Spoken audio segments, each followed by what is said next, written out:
Hi hello ನಮಸ್ಕಾರ. ನೀವು ನೋಡ್ತಾ ಇದ್ದೀರಾ ನ್ಯಾಷನಲ್ ಟಿವಿ. ನಾನು ಸ್ವಾತಿ ಸಾಲ್ಯನ್.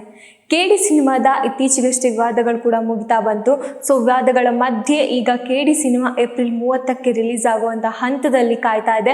ಸೊ ಧ್ರುವ ಸರ್ಜಾ ಅವರ ಅಭಿಮಾನಿಗಳು ಕಾಯ್ತಾ ಇದ್ದಾರೆ. ಹಾಗೆ KD ಸಿನಿಮಾದಲ್ಲಿ ಕಿಚ್ಚ ಸುದೀಪ್ ಅವರು ಇದ್ದಾರೆ ಅನ್ನೋ ಒಂದು ಸುದ್ದಿ ಕೂಡ ಹರಿದಾಡ್ತಾ ಇದೆ. ಸೊ ಅದರಲ್ಲೂ ಕಿಚ್ಚ ಸುದೀಪ್ ಅವರ ಅಭಿಮಾನಿಗಳು ಕೂಡ ಕಾಯ್ತಾ ಇದ್ದಾರೆ. ಸೊ ಆ ಒಂದು ಕಾಂಬೋವನ್ನು ನೋಡೋಕ್ಕೆ ಸಾಕಷ್ಟು ಜನ ಕಾಯ್ತಾ ಇದ್ದಾರೆ ಅಂತಲೇ ಹೇಳ್ಬೋದು. ಸೊ ಮತ್ತೆ KD ಈ ಸಿನಿಮಾದಲ್ಲಿ ಸಾಕಷ್ಟು ಒಂದು ದೊಡ್ಡ ತಾರ ಬಳಗವೇ ಇದೆ ಅಂತಲೇ ಹೇಳ್ಬೋದು. ಶಿಲ್ಪಾ ಶೆಟ್ಟಿ ಅವರಾಗಿರ್ಬೋದು.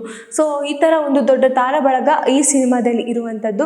ಸೊ ಹಾಗಾಗಿ ಈ ಚಿತ್ರವ ತೆರೆ ಮೇಲೆ ಬರೋದಕ್ಕೆ ಸಾಕಷ್ಟು ಜನ ಕಾಯ್ತಾ ಇದ್ದಾರೆ. ಒಂದು ಹಾಡಿನ ವಿವಾದದ ನಂತರ ಈ ಸಿನಿಮಾದ ಬೇರೆ ಹಾಡುಗಳಾಗಿರ್ಬೋದು, ಇದು ಸಿಕ್ಕಾಪಟ್ಟೆ ವೈರಲ್ ಆಗಿರುವಂಥದ್ದು.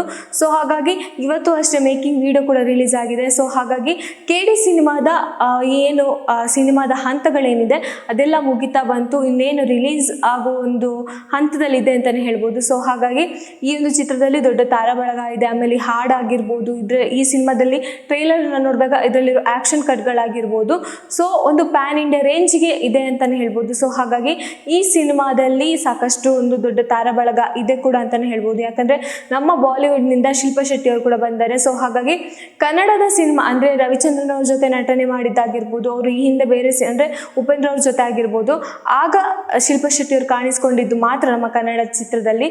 ಸೊ ಮತ್ತೆ ಅದೆಷ್ಟೋ ಶತಕ ಆದಮೇಲೆ ಈಗ ಮತ್ತೆ ಬಂದಿದ್ದಾರೆ. ಸೊ ಹಾಗಾಗಿ ಶಿಲ್ಪಾ ಶೆಟ್ಟಿ ಅವ್ರನ್ನ ಬರಮಾಡ್ಕೊಳ್ಳಿಕ್ಕೆ ಕನ್ನಡದ ಅಭಿಮಾನಿಗಳು ಕಾಯ್ತಾ ಇದ್ದಾರೆ ಅಂತಲೇ ಹೇಳ್ಬೋದು. ಇನ್ನು ಇದೇ ಸಂದರ್ಭದಲ್ಲಿ ಧ್ರುವ ಸರ್ಜಾ ಅವರಿಗೆ ಏನಾದರೂ ಕಾಂಪಿಟೇಷನ್ ಕೊಡೋಕ್ಕೆ ಸಮಂತ ಅವರು ರೆಡಿ ಆಗಿದ್ದಾರೆ ಅನ್ನೋ ಒಂದು ಮಾತು ಕೂಡ ಕೇಳಿ ಬರ್ತಾ ಇದೆ.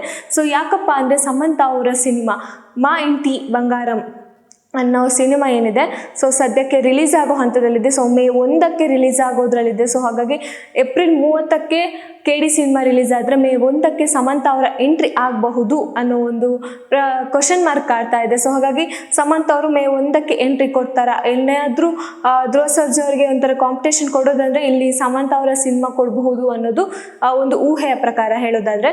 ಸೊ ಹಾಗಾಗಿ ಸಮಂತ ಅವರ ಸಿನಿಮಾಕ್ಕೆ ಸಾಕಷ್ಟು ಜನ ಅಭಿಮಾನಿಗಳು ಕಾಯ್ತಾ ಇರ್ತಾರೆ. ಅವರ ಅಭಿಮಾನಿಗಳು ನಮ್ಮ ಕನ್ನಡದಲ್ಲೂ ಇದ್ದಾರೆ. ಸೊ ಹಾಗಾಗಿ ನಮ್ಮ ಕನ್ನಡದವರು ನಮ್ಮ ಕನ್ನಡ ಸಿನಿಮಾವನ್ನು ಬಿಟ್ಕೊಡಲ್ಲ. ಆದರೂ ಕೂಡ ಸಮಂತ ಅವರ ಒಂದು ಫ್ಯಾನ್ ಬೇಸ್ ಆಗಿರ್ಬೋದು, ಬೇಸಿಕಲಿ ಅವರ ಒಂದು ನಟನೆಗೆ, ಅವರ ಒಂದು ಆ್ಯಕ್ಟಿಂಗ್ ಆಗಿರ್ಬೋದು, ಸೊ ಸಮಂತ ಅವ್ರಿಗೆ ಸಾಕಷ್ಟು ಅಂತ ಫ್ಯಾನ್ ಬಳಗ ಇದೆ. ಸೊ ಹಾಗಾಗಿ ಸಮಂತ ಅವರ ಸಿನಿಮಾವನ್ನು ನೋಡೋಕ್ಕೆ ಸಾಕಷ್ಟು ಜನರು ಕೂಡ ಕಾಯ್ತಾ ಇದ್ದಾರೆ. ಸೊ ಹಾಗಾಗಿ ಎರಡೂ ಸಿನಿಮಾ ಒಟ್ಟೊಟ್ಟಿಗೆ ಬಂದ ಕಾರಣ ಏನಾದರೂ ಅಲ್ಪ ಸ್ವಲ್ಪ ಕಾಂಪಿಟೇಷನ್ ಇರೋದಂದರೆ ಸೊ ಧ್ರುವ ಸರ್ಜಾ ಅವರ ಸಿನಿಮಾಕ್ಕೆ ಕಾಂಪಿಟೇಷನ್ ಇದೆ ಅಂತಲೇ ಹೇಳ್ಬೋದು.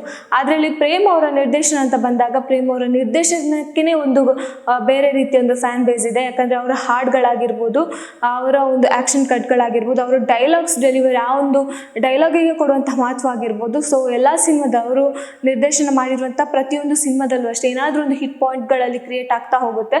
ಸೊ ಹಾಗಾಗಿ ಇದರಲ್ಲೂ ಕೂಡ ಒಂದು ವಿಭಿನ್ನ ಪಾತ್ರ ಆಗಿರ್ಬೋದು, ವಿಭಿನ್ನ ಒಂದು ಕತೆ ಆಗಿರ್ಬೋದು, ಅದರಲ್ಲೂ ನಮ್ಮ ಸುದೀಪ್ ಅವರನ್ನು ಹಾಗೆ ಧ್ರುವ ಸರ್ಜಾ ಅವ್ರನ್ನ ಒಟ್ಟಿಗೆ ನೋಡುವಂಥ ಭಾಗ್ಯ ಸಿಗ್ಬೋದಾ ಅನ್ನೋದು ಅವರ ಇಬ್ಬರ ಅಭಿಮಾನಿಗಳ ಪ್ರಶ್ನೆ. ಸೊ ಹಾಗಾಗಿ ಏನಾದರೂ ಈ ಸಿನಿಮಾಕ್ಕೆ ಟಕ್ಕರ್ ಕೊಡೋ ರೀತಿ ಸಮಂತ ಅವರು ಕಾಣ್ತಿದ್ದಾರೆ. ಸಮಂತ ಅವರ ಪೈಪೋಟಿ ಇದೆ. ಸಮಂತ ಮತ್ತು ಧ್ರುವ ಸರ್ಜಾ ಅವರ ನಡುವೆ ಏನಾದರೂ ಪೈಪೋಟಿ ನಡೆಯುತ್ತಾ ಇನ್ನು ಈ ಸಿನಿಮಾ ತೆರೆಗೆ ಬಂದ ಮೇಲೆ ಕಾದು ನೋಡಬೇಕಾಗುತ್ತೆ. ಯಾಕಂದರೆ ಮೇ 1 ರಜಾ ದಿನ, ಒಂದು ಕಾರ್ಮಿಕರ ರಜಾ ದಿನ ಆಗಿರೋದ್ರಿಂದ. ಸೊ ಹಾಗಾಗಿ ಆವಾಗ ರಜಾ ದಿನ ಇರೋ ಕಾರಣ ಸಾಕಷ್ಟು ಜನ ಒಂದು ಸಿನಿಮಾವನ್ನು ನೋಡೋಕ್ಕೆ ಹೋಗ್ತಾರೆ. ಸೊ ಮೇ 1ಕ್ಕೆ ರಿಲೀಸ್ ಆಗಬೇಕಾಗಿರುವಂತಹ ಮಾ ಇಂಟಿ ಬಂಗಾರಂ ಸಿನಿಮಾ ರಿಲೀಸ್ ಆಗಬಹುದಾ ಇಲ್ವಾ, ಎರಡೂ ಕೂಡ 50-50ಯಲ್ಲಿದೆ. ಸೊ ಹಾಗಾಗಿ ರಿಲೀಸ್ ಆದರೆ ಒಂದು ಕಡೆ ಎಲ್ಲೋ ಕಾಂಪಿಟೇಷನ್ ಕೊಡುವಂಥ ಸನ್ನಿವೇಶ ಬರಬಹುದು ಅನ್ನೋದು ನನ್ನ ಪ್ರಕಾರ.